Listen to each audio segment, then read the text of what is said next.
The most notable move of General Grievous is to greedily swipe the lightsabers of the Jedi that he has killed. His collection is something that defines him as the galaxy's most foremost Jedi Slayer. The Order viewed his collection, though, as a grotesque symbol and a threat that he poses to them all. Dooku determined that this habit was uncouth and revolting, but Grievous viewed his trophies as the very essence of his pride. But has anyone ever wondered why Grievous began collecting Jedi lightsabers? In their lives of detachment, lightsabers are considered the only possession that a Jedi owns. This fact alone makes them incredibly special, but why would that matter to a cyborg warlord from a distant planet in deep wild space? Grievous absolutely loathed the Jedi, desiring to see them completely wiped from the galactic map. So what was the deal with his obsession surrounding their signature device? Well, luckily, it's not something that we have to speculate about. Thanks to the novel The Labyrinth of Evil, we get an intimate explanation behind why Grievous loves lightsabers. But before we cut our way in, if you enjoy getting deep looks into the minds of your favorite characters and want to see more videos like this one, consider choosing your saber and slicing the subscribe button. Then comment what other characters and beats that you would like to see analyzed. Now my friends, let's begin.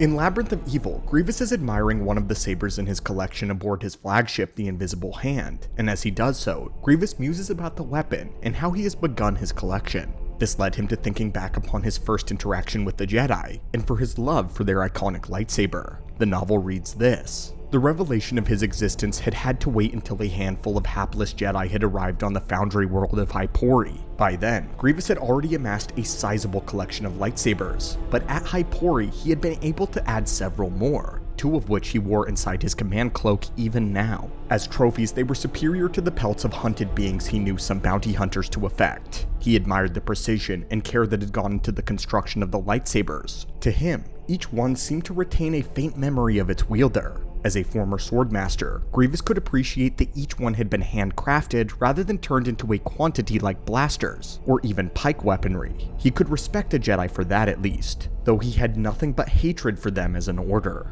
The word honorable isn't always one that comes to mind when one thinks of Grievous. He's a slime ball that uses anything and everything to his advantage. This includes blasters and dirty tricks. But he also has no shame for running for his life. But he was not always like this. Once upon a time, Grievous was a profound warrior, and deep down within the recesses of his cybernetically enhanced mind lies the personality of Qymaen Jai Sheelal.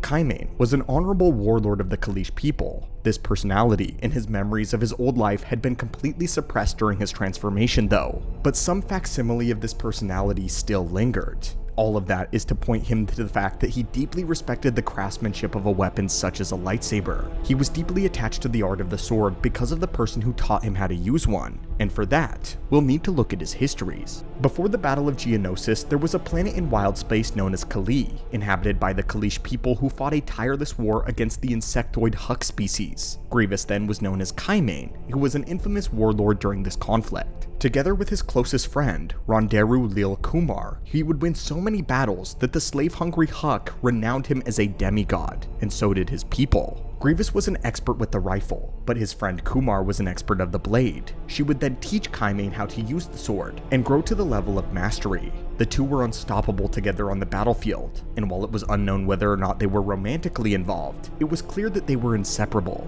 But when she was killed by the Hux, the man would forever be changed, and would call himself Grievous, determined that his grief would define him forever. In his rage, he would destroy worlds, defeating grand armies, and exterminated entire colonies of the Hux. But instead of surrendering to him, the Hux had appealed to the Republic to intercede.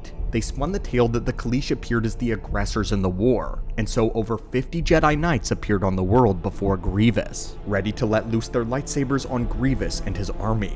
Chastised by the Republic, the Kaleesh were forced to step down. Harsh sanctions and war reparations were imposed on the Kaleesh, and the traitors avoided the planet entirely. Grievous watched as his people began to starve and perish by the hundreds of thousands. Ultimately, the intergalactic banking clan would step into the rescue. They would take up the Kaleesh's financial problems and solve their famine if Grievous agreed to work for them as a debt collector. Grievous agreed, although he found work as the banking clan's thug to be unfitting of his honor, his reputation as a demigod. Eventually though, Dooku would set a trap for Grievous after figuring him to be the perfect candidate for the Jedi exterminating cyborg project. The Sith Lord rigged Grievous's vessel to explode, leaving the man little more than a torso and a head. Grievous was enraged that he had been denied a warrior's death, and no longer even wished to live. But all of that would change when Sandhill of the Banking Clan visited him and told him about the cybernetic project, clued him in that soon he would lead a massive droid army, possessing a body that was specifically suited and designed to kill Jedi. Enticed by revenge, Grievous accepted their proposal and underwent surgery to transform his body into the perfect killing machine. He had only a single request, that his mind be left unaltered,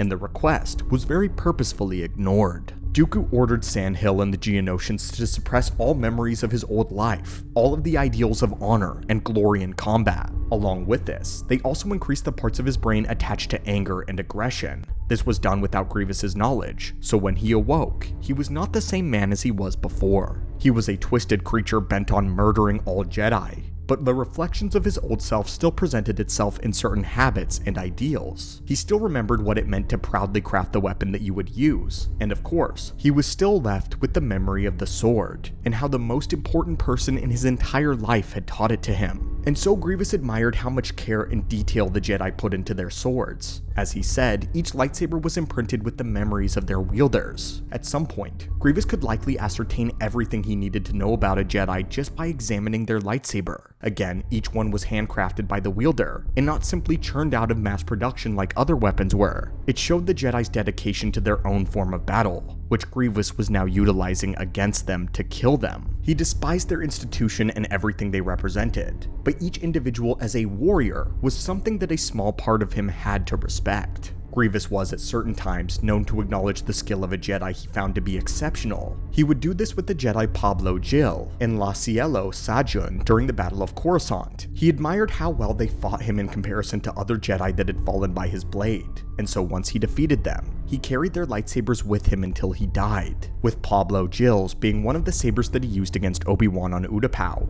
Of all of the lightsabers in his collection though, the ones he kept closer to himself were the ones that he really had to work hard to obtain. The Jedi that put up admirable fights against him were sabers that he prized the most, so when he told Kenobi and Skywalker that their lightsabers would be a fine addition to his collection, he sincerely meant it. I have no doubts that Grievous would have obsessively studied both of these weapons had he gotten the time to do so, and he undoubtedly would have kept them on his person at all times, as he considered Obi-Wan and Anakin the greatest adversaries. Some hunters lusted after the pelts of their finest kills, but Grievous took the weapons of his. They were his pride and joy, the definition of his most excellent victories. Ironically, his collection was not simply the dirty habit of a murderous mongrel, but the last echo of the man that he once was. Dooku and the Jedi saw it as a form of the utmost disrespect and animosity, but in a most fascinating twist of the lore, it was the opposite. Grievous considered collecting their lightsabers as something of a real respect to the Jedi as noble warriors, perhaps the only thing that he respected about them.